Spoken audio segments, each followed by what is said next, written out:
안녕하세요, 여러분. 사연을 들어주시려고 이곳을 찾아와 주신 분들께 진심으로 감사 인사를 먼저 올리고 이야기를 시작해 보도록 하겠습니다.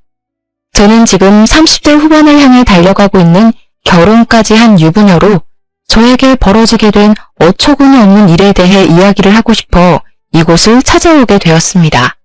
사실 저는 저만 잘 먹고 잘 살면 된다고 생각하는 사람인데 결혼이라는 제도는 뭔가 제 생각에 금을 긋게 만드는 것 이상으로 어려운 일이더라고요. 저와 남편 우리 두 사람만 행복해서는 안 되고 그 주변인들까지 모조리 다 챙기고 눈치를 봐야 하는 상황이 몇 번이나 생기게 되니까 참 형용할 수 없는 기분이 들었습니다. 이야기를 시작하기 앞서서 이런 말을 꺼낸 이유는 제가 들려드릴 저의 이야기가 남편과 저의 불화가 아닌 전혀 엉뚱한 사람들에게 시작된 일이기 때문입니다. 이 일로 인해서 스트레스를 받아 원형 탈모가 생기기도 했고 공부를 해야 하나 싶은 오기가 생기기도 했기에 모든 것이 다 지나간 지금 훌훌 털어버리려고 글을 적어봅니다. 여러분들께서 제 이야기를 재밌게 들어주신다면 오히려 더 가벼운 마음으로 지난 과거는 과거일 뿐 내 시간은 흐르는 물이다 하고 생각하며 지내보려고 합니다. 그럼 제 이야기 지금부터 시작해 보도록 하겠습니다. 저는 사실 대학을 나오지 못했습니다. 아니 이걸 못했다고 해야 하는 게 맞는지 모르겠지만 그냥 저는 별거 없이 공부에 취미가 없었고 고등학교를 졸업하자마자 취업이 확정되었습니다. 일찌감치 은행에 계약직 사원으로 들어가게 되어서 고졸 경력자로 일을 하게 되다 보니 굳이 돈 들여가면서 대학을 진학해 취미에도 없는 공부를 해야 할 이유를 찾지 못했습니다. 따지고 보면 대학에 가서 공부를 더 하는 이유가 바로 좋은 회사에 취직을 하기 위해서지 않겠습니까? 다른 이유가 있을 수도 있지만 저는 적어도 그렇게 생각합니다. 계약직 사원으로 쭉 머물러 있었으면 대학의 소중함을 조금 느꼈을지도 모르겠지만 저는 정말 천운을 타고난 사람인지 아주 좋은 기회를 잡게 되었습니다. 고졸 계약직 사원들을 대상으로 한 특제 공고에 발탁이 되어서 저는 은행 정직원이 되었고 청구에서 오랜 시간 일을 하게 되었습니다. 그러다 제 나이가 28살이 되었을 때 처음으로 저희 지점에서 오게 된 남편을 만나게 되었고 서로 첫눈에 반해버려 연애를 시작하게 되었습니다. 첫눈에 반했을 때 정말 제 인생의 동반자를 만난 것 같다는 느낌을 받았습니다. 이 사람과 1년을 연애하면서 점점 더 그 생각은 짙어지게 되었죠. 식성부터 사소한 습관 하나하나까지 서로 너무 잘 맞는 부분이 많아서 조금 성급할지 모르겠지만 저희는 연애 1년 만에 결혼을 약속하게 되었습니다. 두근거리는 마음을 안고 시댁에 처음으로 인사를 드리러 간 날 저는 시모가 저를 보자마자 대학은 어디를 나왔냐고 묻는 바람에 크게 당황하고 말았습니다. 물론 제가 대학을 나오지 않은 부분에 있어서 쪽팔려 한다던가 숨기고 싶어 한다던가 하는 성격은 아니었기에 금방 마음을 갈무리하기는 했습니다. 제가 당황을 했던 이유는 보통 첫 만남에 몇 살이냐, 어디 출신이냐, 뭐 이런 걸 물어보지 않겠습니까? 다짜고짜 대학을 어디 나왔냐고 물어보실 거라고는 상상도 못했습니다. 사람마다 각자 맞는 자리가 있다고 생각을 하고 살았던 저는 시모에게 솔직하게 대학을 나오지 않았다고 말씀을 드렸습니다. 사실 결혼하는데 대학을 어디 나왔는지가 얼마나 중요한가요? 명문대 출신의 백수라면 그게 무슨 소용이 있겠습니까? 저는 고졸 출신이긴 하지만 은행 정직원 계약도 했고요. 제 자리에서는 잘 살고 있다고 생각합니다. 근데 제가 대학을 나오지 않는 고졸 출신이라고 말을 하자 시부가 인상을 팍 쓰시는 게 아니겠습니까? 사람 면전에 대놓고 표정 관리하지 않는 모습에 살짝 놀랐습니다. 시모가 저를 보며 과하게 놀라면서 말씀을 하셨습니다. 대학을 나오지 않았다고? 어떻게 대학을 나오지 못한 애가 우리 집 며느리로? 그러시면서 말끝을 흐리고 시부를 바라보시는데 알고 보니 시부가 한의대를 졸업한 한의사더라고요. 그래서 공부, 학벌 이런 거에 상당한 자부심이 있는 사람이었습니다. 그도 그럴 게 우리 남편도 꽤 명문대를 졸업한 은행원이고 시동생도 회계사로 일을 하고 있었습니다. 시댁 식구들이 전부 학벌이 좋은 편에 속하니까 아무래도 대학을 졸업하지 않은 제가 탐탁지 않아 보일 수도 있겠다 하는 생각이 들긴 했습니다.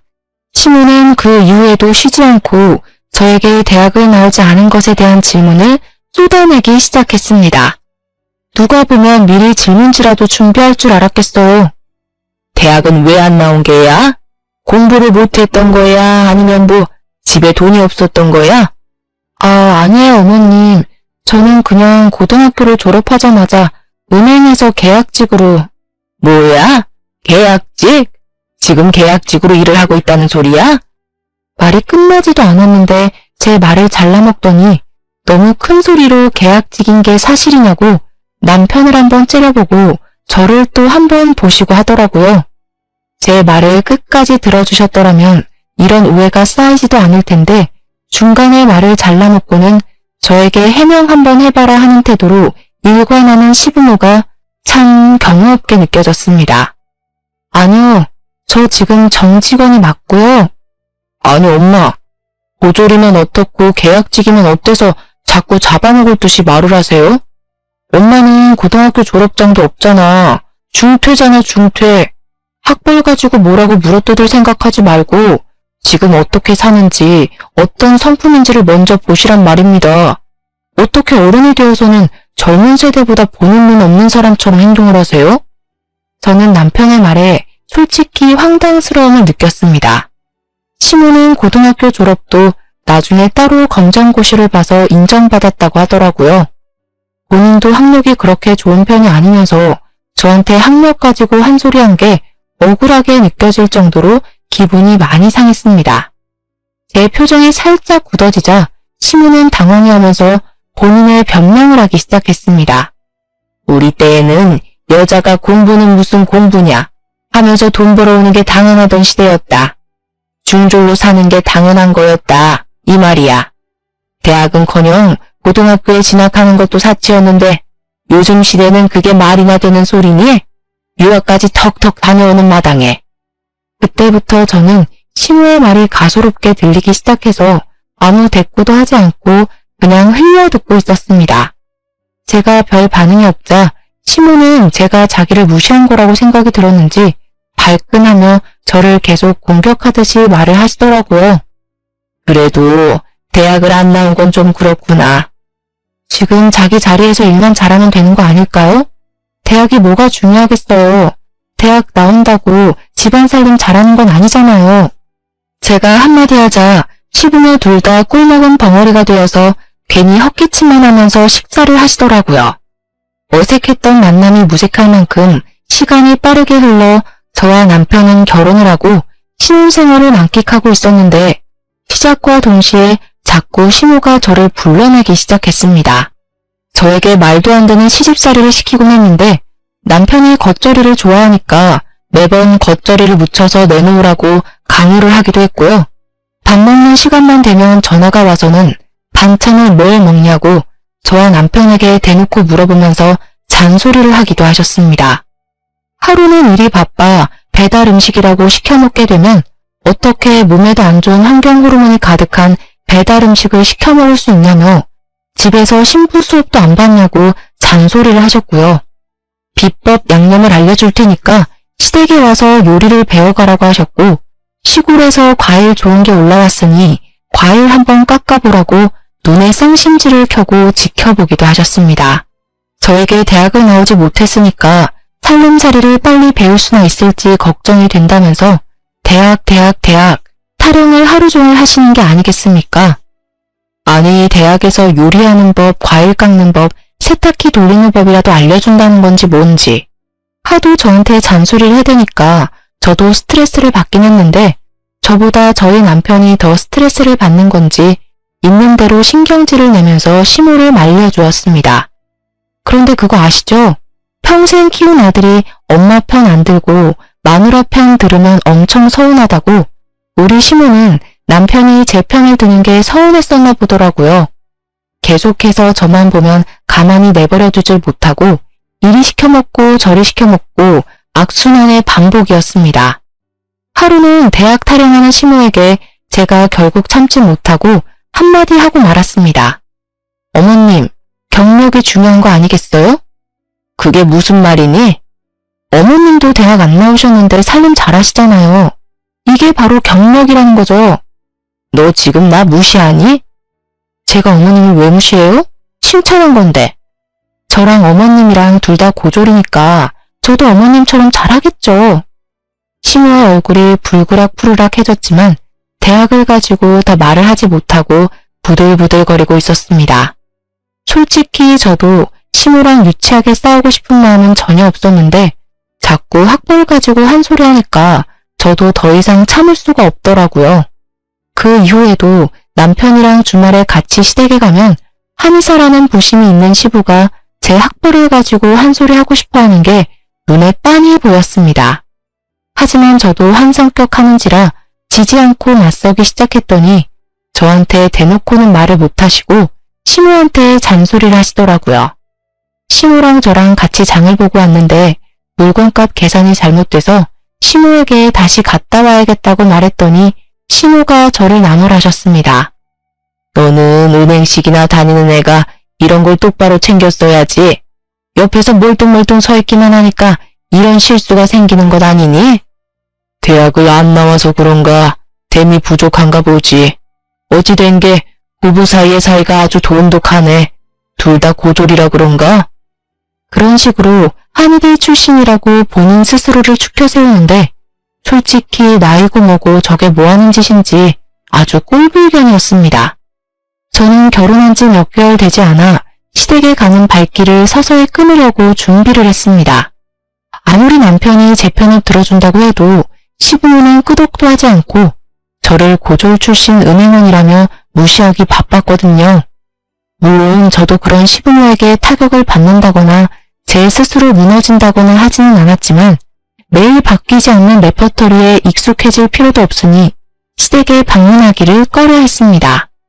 제가 별 트집을 잡히지 않으려고 은근히 시모가 시키는 일을 척척 해내고 있었는데 하루는 저에게 빨래를 어떻게 하느냐 물어보셔서 세탁기로 한다고 말씀을 드렸습니다. 그랬더니 건수를 잡았다는 얼굴로 저에게 빨래를 삶아야지 무슨 세탁기로 세탁을 하냐고 잔소리를 하는 게 아니겠습니까? 진짜 이러다가는 내과에 가서 방망이질에 가며 빨래를 해오라고 시킬 것 같아서 요즘 세탁기에는 삶은 기능도 다 있다고 걱정하지 마시라고 했습니다. 그랬더니 고졸이라서 깨끗하게 빨래를 하는 방법을 모른다고 하면서 저를 무시하려고 하시길래 너무 어이가 없어서 저도 참지 못하고 또 질러버렸죠. 어머님 고졸인 거랑 세탁기 사용하는 거랑 무슨 상관이 있어서 학벌을 들먹이시는 거예요? 학교를 제대로 나오질 않았으니 인성이 저 모양이지. 어찌된 게 시부모 무서운 줄 모르고 저리 망아지처럼 날뛰냐? 그러면서 방으로 쏙 들어가려고 하시는데 남편이 인성을 우문한 것에 화가 났는지 시부를 따라 들어가서 한마디 하더라고요. 자기 자리에서 열심히 일을 하고 있는 사람에게 칭찬을 해주진 못할 망정 인성 우문하면서 거들먹거리는 게 어른이 할 짓이냐고 말이 너무 심하다고 말입니다. 저는 그 일을 계기로 시댁에 가는 발걸음을 티나게 줄였고 시댁에서도 저에게 오라는 말을 하지 않으시더라고요.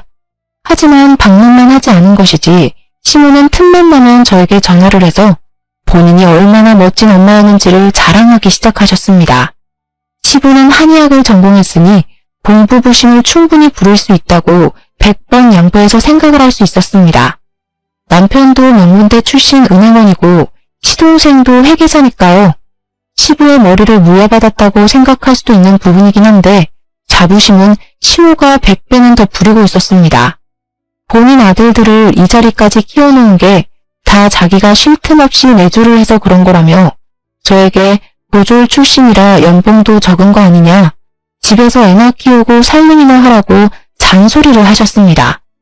다른 건 몰라도 제 직업까지 거들먹거리니까 저도 어이가 없더라고요. 저 정직원 은행원이고 저도 남편도 저랑 같은 은행원이니까요. 어머님, 제 연봉이 얼마인지 아시고 그런 소리 하시는 거예요? 저 올해로 은행에서 일한 지 10년 차 됐어요. 제가 10년 차라고 말을 하니 시모가 또 어물쩍 넘어가시려고 하더라고요. 저희 남편이 저보다 연차가 더 적거든요. 물론 저도 계약직 직원으로 3년을 일을 하긴 했기에 정직원이 된 지는 7년 차이지만 굳이 시모에게 그런 이야기까지 일일이 말할 필요는 없으니까 10년 차라고 했죠. 본인도 고졸이면서 저에게 자꾸 고졸하는 게 스스로 마음에 걸렸던 건지 뭔지, 거기다가 시부가 평소에 시모를 학벌로 무시하는 게 눈에 보이긴 했거든요. 시부 입장에서는 저나 시모나 둘 다 고졸인 건 마찬가지였으니까요. 그래서 그런 건지 시모가 어느 날 갑자기 사이버 대학에 입학을 한 것입니다. 솔직히 그 나이에 사이버 대학에 입학을 한 시모가 존경스럽긴 했지만 자기가 이제 사이버 대학을 다니니까 저를 학벌로 더 무시를 하는 겁니다. 아직 졸업장을 받진 못했지만 대졸이라고 하면서 아니 근데 저도 마음만 먹으면 사이버 대학이야 당연히 입학할 수 있죠. 근데 이미 안정적인 직장에 있는 마당에 그것도 정년까지 버틸 수 있는 직장인데 제가 사이버 대학에 가서 어디다가 쓰겠습니까? 시간이 흘러 저희 부부가 결혼을 한 지 3년 차가 되었을 때 시동생이 결혼을 하고 싶은 여자가 생겼다고 이야기를 하면서 저희 부부에게 여자친구를 소개해 주었습니다. 시동생이 저와 나이가 같았는데 동서가 될 시동생의 여자친구 또한 저와 동갑내기더라고요. 시댁에 인사를 딱 왔는데 옷도 그렇고 생긴 것도 그렇고 너무 단정하게 차려입고 왔는데 시부가 흥미를 보이면서 직업이 뭐냐고 물어보았습니다. 예비동서는 아주 당당하게 본인 직업이 의사라고 이야기를 하는 게 아니겠습니까? 시부가 의사라는 말에 신이 나서 예비동서에게 살갑게 구셨습니다. 어이구, 우리 예비 며느리가 의사구나. 나도 의사인데. 우리 집안에 의사가 둘이나 되는구나. 입이 귀에 걸려서 껄껄 웃으시는데 저를 처음 봤을 때랑은 너무 다르게 동서를 대하는 모습에 속이 살짝 뒤틀릴 뻔했습니다. 제가 또 공부나 학벌 이런 걸 따지는 시부의 성격을 아니까 그냥 별소리 없이 조용히 있었는데 동서가 시부의 눈을 똑바로 바라보면서 이런 말을 하더라고요. 아버님은 한의사라고 들은 것 같은데 저는 그냥 의사요. 그 말에 저랑 남편이랑 둘이 은밀하게 시선 교환을 했는데 둘 다 말하지 않아도 알아요. 딱 그 표정이었습니다. 예비동서의 성격이 장난 아니구나 하고 알게 된 시작이기도 했습니다. 당연히 동서의 말에 시부모님 두 분 다 당황했는데 예비동서는 마치 아무런 일도 없었던 것처럼 평온하게 커피를 마시고 앉아있더라고요. 그때 시모가 저에게 과일을 좀 내오라고 시키셨고 동서가 인사를 드리러는 잘하니까 잡일 정도는 제가 해도 되겠다 싶어서 과일을 깎아서 내왔습니다. 동서 앞으로 과일을 밀어주는데 저를 빤하게 보더니 정말 가까이서 집중하고 보지 않으면 보이지도 않을 비웃음을 살짝 흘리는 게 아니겠습니까? 속으로 이게 무슨 표정이지? 지금 나를 비웃은 건가? 생각을 하면서 지금 제가 느끼는 이 묘한 분위기가 뭘까? 동서의 눈치를 살피고 있었습니다. 동행원이라던 형님 맞으시죠? 되게 순종적으로 사시는구나. 순간 제가 느낀 그 비웃음이 진짜 비웃음이었다는 걸 깨닫고는 예비동서에게 저도 똑같이 돌려주었죠. 곧 있음 제가 형님이 될 텐데 지금 순종적이라는 표현이 맞는 말인가요? 그리고 제 할 일을 했을 뿐이에요. 아, 할 일이 과일 깎는 일? 그러면서 피식하는데 아니 반말은 왜 반말인지 어이가 없어서 순간 남편의 얼굴이 티가 나게 굳었는데 시부는 의사라는 예비동서가 마음에 들었는지 갑자기 다른 주제로 말을 돌리시면서 예비동서와 대화를 하기 시작했습니다. 그 틈에 끼어들어서 남편이 예비동서에게 한 소리 하는 것 또한 모양새가 좋아 보이지 않았기에 저와 남편은 그 뒤로 시동생과 동서에게 관심을 끊었습니다. 그런데 시부가 동서를 엄청 마음에 들어한 게 눈에 딱 보였다고 하지 않았겠습니까? 결국 시동생 결혼을 팍팍 밀어붙여서 시키더라고요. 결혼을 한 이후에는 입으로 표현하면 욕만 줄줄 나올 정도로 어이가 없었습니다. 시부가 대놓고 동서를 예뻐하니까 동서의 기고만장이 하늘을 찌르기 시작한 것입니다. 원래 노을자리 보고 뻗댄다고 동서도 시부가 뭐만 하면 의사 며느리라고 편을 들어주니까 시부가 무시하는 저를 같이 무시하면서 재수없게 굴더라고요. 저에게도 동서가 생기고 처음 맞이하는 명절이 되었는데 첫 명절에 여러분들은 시댁에 가서 뭘 하셨는지 기억이 나시나요? 보통은 일찍 와서 식사 준비를 거들거나 시부모님과 대화를 한다거나 해야 하는 거 아닌가요? 우리 동서는 그런 행동을 한 번도 한 적이 없습니다. 자기가 의사라서 명절이고 휴일이고 할 것 없이 바쁘다면서 시간이나 날지 모르겠다고 오후에 잠깐 들릴게요. 이러고 있더라고요. 저는 의문이 당연히 들었죠. 의사는 무슨 명절에 쉬지도 않고 수술이랑 진료가 있답니까? 거기다가 뭐 대학병원 의사도 아니고 동네 병원 의사였어요. 분명 빨간 날 쉰다는 걸 알고 있는데도 뻔뻔하게 의사라서 일이 바쁘다고 말하는 게 황당한 거죠. 차라리 살림하는 게 싫어서 늦게 오겠다고 하던가. 하지만 시부는 또 동서 편을 들면서 의사면 평일이고 주말이고 그런 게 없는 게 당연하다고 우리 며느리 고생하니까 그냥 푹 쉬라고 하는 게 아니겠습니까? 당연히 고졸 출신 은행원에게는 해당 사항이 없는 말이었죠. 저는 잔소리꾼인 시모 옆에 찰싹 달라붙어서 식사 준비를 다 마쳤더니 동서가 그제야 빼꼼 얼굴을 들이밀더라고요. 근데 그날 우리 남편이 점심을 먹고 체하고 말았습니다. 속이 더부룩하다고 하더니 얼굴이 창백해져서 손발까지 얼음장처럼 차가워졌더라고요.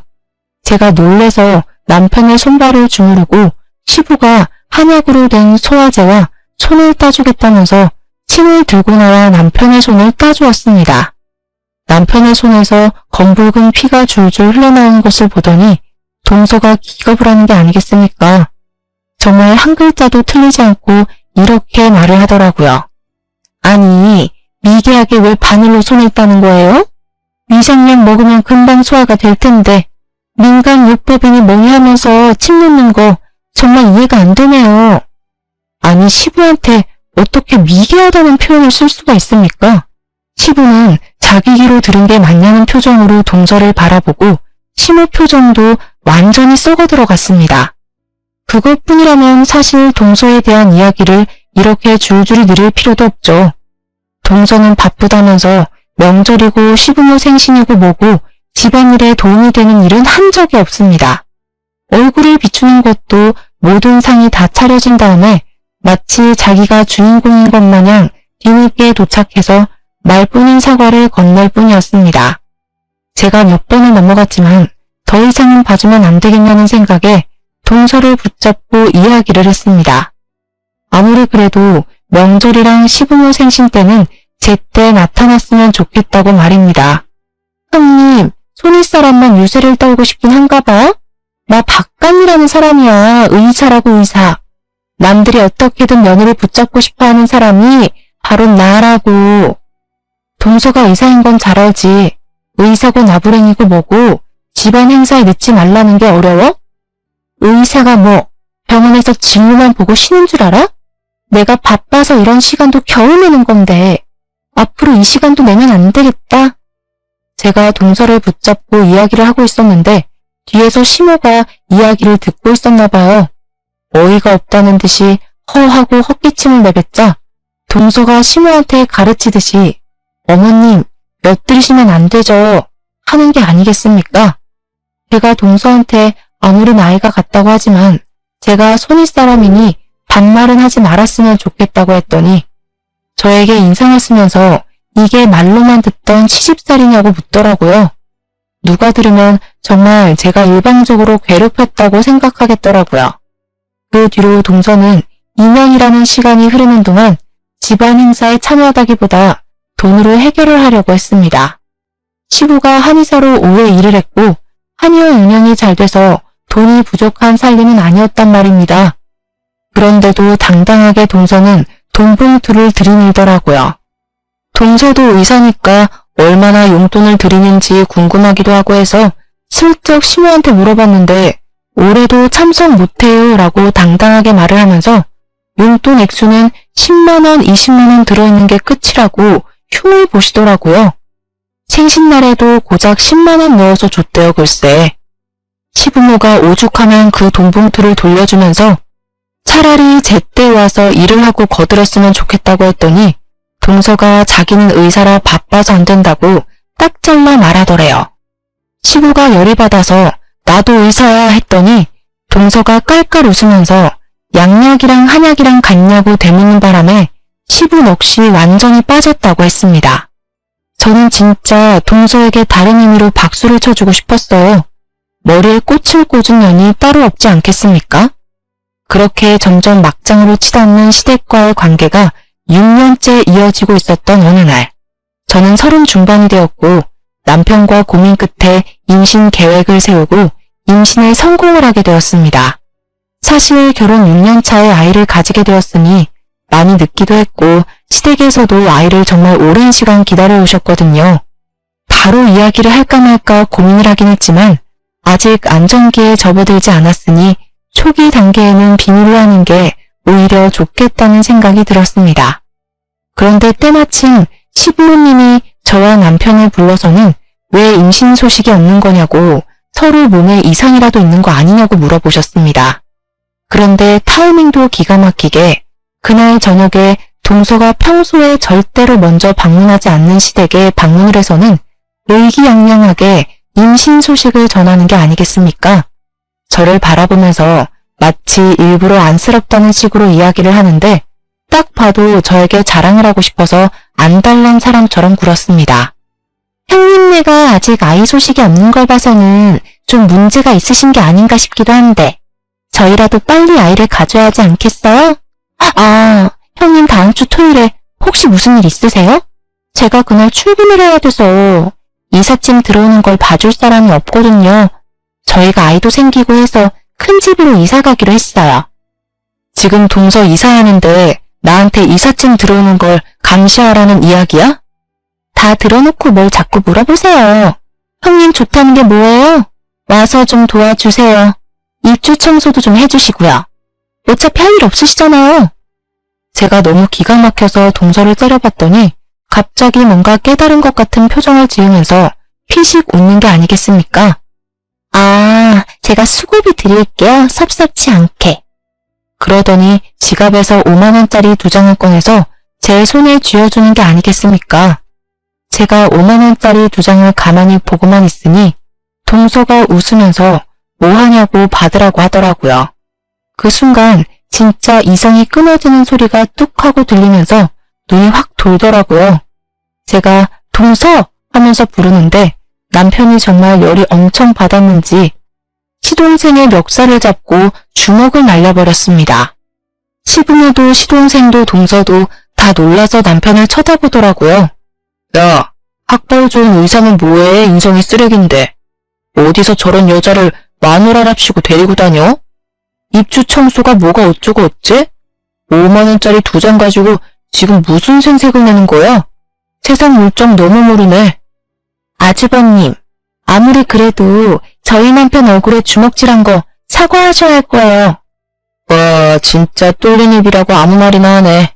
내가 차마 임신한 여자는 못 들여서 어쩔 수 없이 이 새끼를 때리긴 하는데 앞으로 재수씨 조심 좀 하고 살아. 알겠어?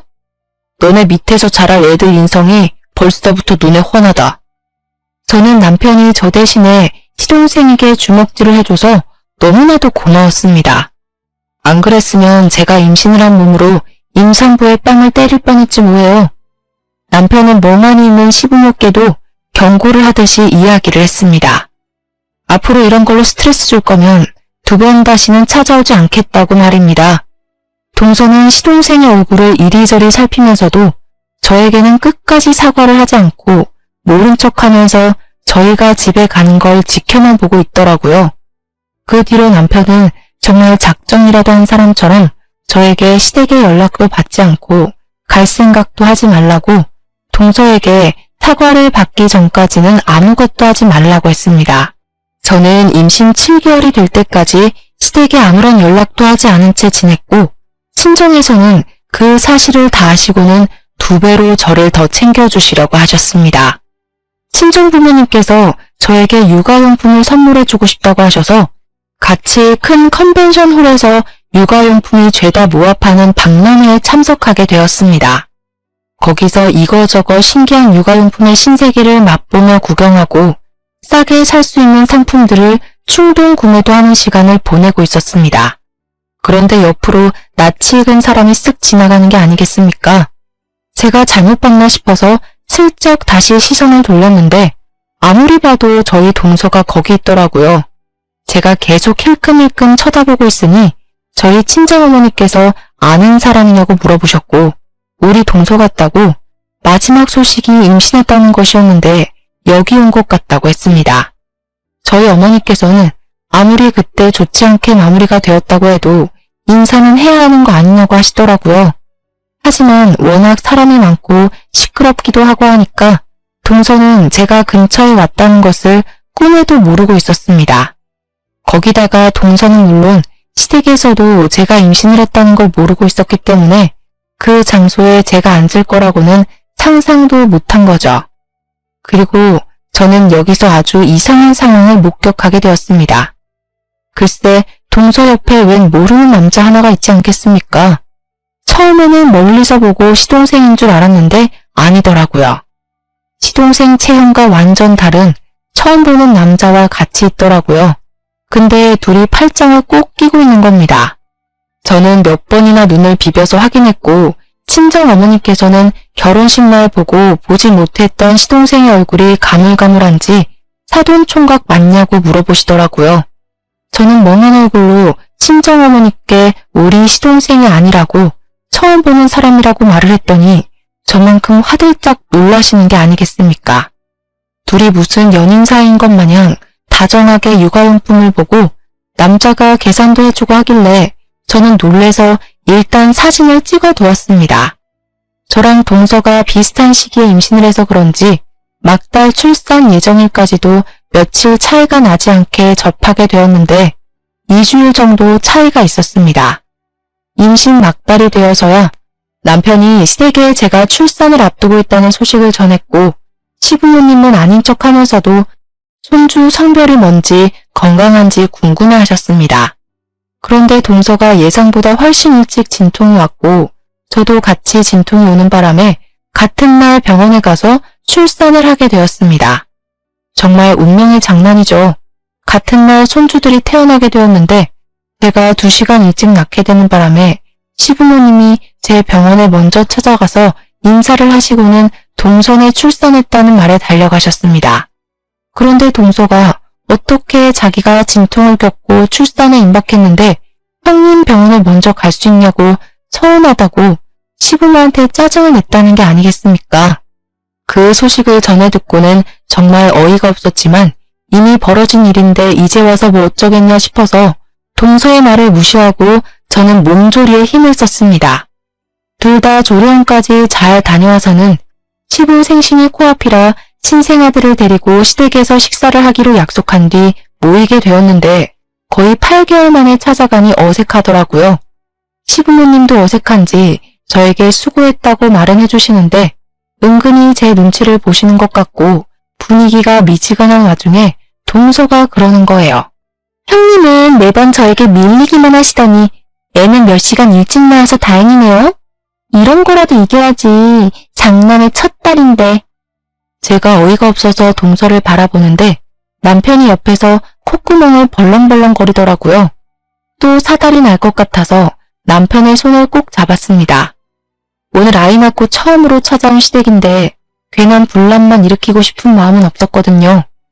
근데요, 시부모님께 저는 아직 서운하네요.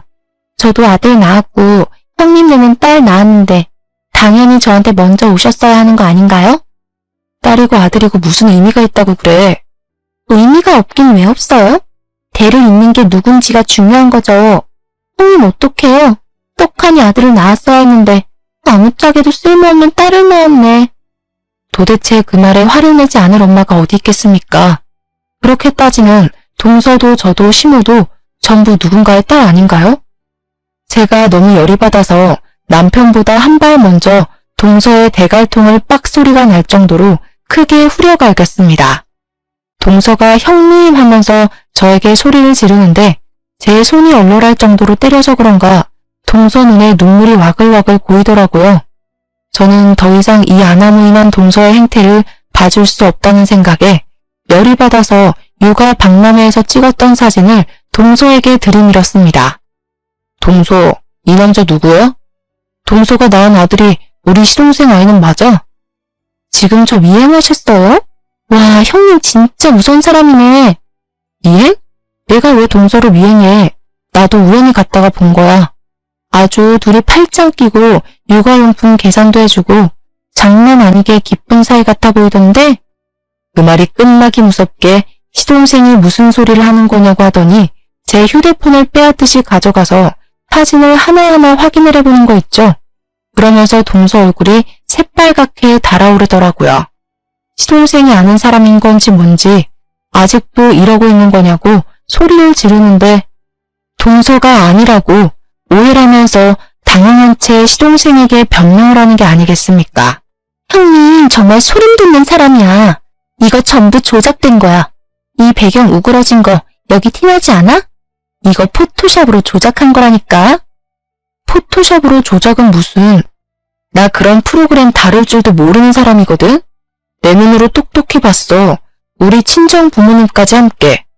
그러자 시동생이 완전히 큰 목소리로 동서를 쥐잡듯이 잡으면서 지금 누워있는 저 애가 자기 자식은 맞는 거냐고 의심이 가득한 말로 추궁을 하는 게 아니겠습니까? 알고 보니까 그날 육아대전에 같이 왔던 그 남자가 시동생도 아는 남자였는데 동서의 첫사랑이나 다름없는 사람이라고 하더라고요. 거의 10년 가까이 만났던 사람인데 동서가 너무너무 사랑해서 죽기 살기로 매달렸던 남자였다고 하는 겁니다. 그 남자가 바람을 피우고 딴 여자랑 결혼을 하는 바람에 동서도 홧김에 시동생이랑 서둘러 결혼을 했는데 그 뒤로 새벽에 첫사랑에게서 가끔 연락이 도착했대요. 찌질한 남자의 표본을 빼다 박은 그 남자는 동서에게 새벽마다 자니? 라는 문자를 보내기도 하고 그걸 시동생이 몇 번 목격까지 했다네요. 그래서 새벽에 물건을 집어던지면서 싸운 적이 한두 번이 아니라는 겁니다. 완벽하게 연락도 차단했다 안 한다 안 본다 했는데 둘이 같이 있는 모습을 제가 떡하니 목격하고 사진까지 찍어서 보관을 했던 거죠. 시동생이 동서에게 큰 소리를 떵떵 치면서 저 아이가 내 아이라는 거 못 믿겠다고 유전자 검사를 하겠다고 난리가 났고 동서는 무슨 소리 하는 거냐고 그런 거 못한다고 강짜를 부렸습니다. 이런 식으로 절 엿먹이면 좋으세요? 진짜 음침한 사람이다.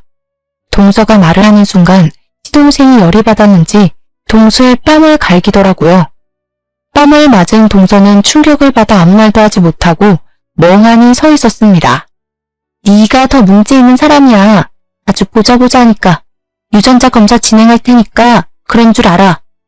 결국 시동생네는 시조카 유전자 검사를 진행했고 정말 믿기지 않게도 친자 불일치라는 결과를 받게 되었습니다. 당연한 수순으로 시동생은 이혼 소송을 진행했는데 동서가 울고불고 매달리면서 이혼만큼은 죽어도 안 된다고 빌었다는 게 아니겠습니까? 그 첫사랑이라는 놈이 엄청난 논팽이였고 여자라면 사족을 못 쓰는 놈이라 이혼만 3번 했던 전적이 있다고 하더라고요. 동서도 그런 놈이랑 평생 살기 힘들다는 것을 알고 있으니 직업 괜찮고 적당히 사랑할 수 있는 시동생을 골라서 결혼을 했던 거고요. 하지만 시동생이 호구도 아닌데 그런 결혼 생활을 왜 유지하겠습니까? 유책 배우자는 아무런 힘도 없다는 거 다들 잘 아시죠? 재산 분할은 물론이고 위자료까지 전부 받아낼 수 있는 모든 것을 다 받아낸 시동생도 정말 대단하다고 생각했습니다. 동서는 끝까지 저에게 그런 치부를 어떻게 만천하에 드러낼 수 있냐고 따져 물었고 저는 억울해하지 말라고 했습니다.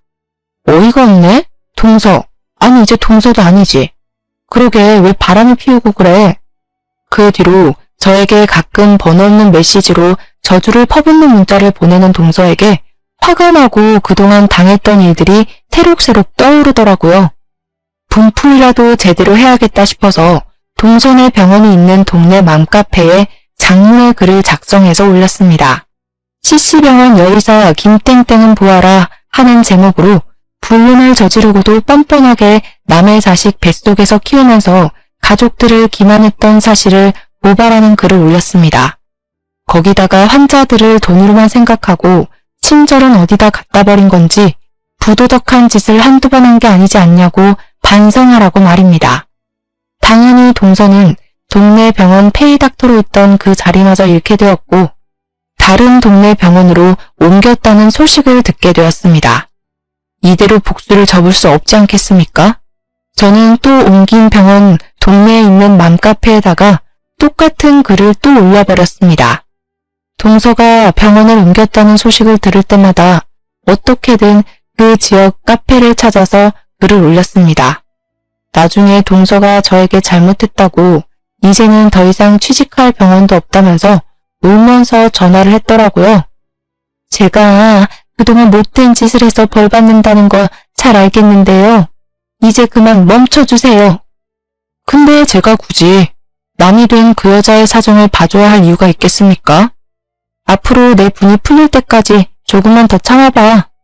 시동생은 이혼을 했다는 충격으로 정신을 못 차리고 매일같이 술독에 빠져 살더니 결국에는 다니던 사무실에서도 해고를 당했습니다. 시부모님은 우리 잘난 아들이 여자 하나 잘못 만나서 이 꼴이 됐다고 맨날 신세한탄을 하셨고 저는 속으로 고소해하면서 겉으로는 시부모를 위로하는 척했습니다. 저희 딸은 무럭무럭 잘 자라고 저와 남편의 사이에도 여전히 굳건하게 비온 뒤에 굳은 땅처럼 잘 지켜내고 있는 중입니다. 우리 남편은 시부모가 저를 붙잡고 하도 신세한탄을 하니까 귀찮으면 시댁에도 가지 말라고 하더라고요. 근데 저는 은근히 시부모가 저를 붙잡고 제 눈치를 보면서 이야기를 하는 게 웃기고 재미있어서 조금 더 즐기기로 했습니다. 저는 여전히 은행에 다니면서 제자리에서 열심히 일을 하고 있고요. 저희 딸은 친정 부모님께서 맡아서 잘 돌봐주고 계십니다. 시부모님이 본인들이 봐줄 수 있다고 하시면서 손녀딸 보고 싶어 전전긍긍하는 거 잘 알고 있긴 하지만 그동안 저 학벌로 무시한 게 성질이 나서요. 친정 부모님께 맡기고 있는 중이랍니다. 앞으로 저에게 어떻게 하는지에 따라서 달라지겠죠? 조금만 더 이 생활을 즐기고 싶습니다. 이래서 미꾸라지 한 마리가 물을 다 흐린다는 말이 있는 건가 봅니다. 애초에 그런 인간이 동서로 들어오지만 않았더라면 이 지경까지 막장으로 치닫을 일도 없었을 건데 말이죠. 새삼 교훈 하나 얻고 가네요. 여러분들도 앞으로 사람 보는 눈 키우시면서 늘 좋은 인연만 함께하길 바라겠습니다. 사연 들어주셔서 감사합니다.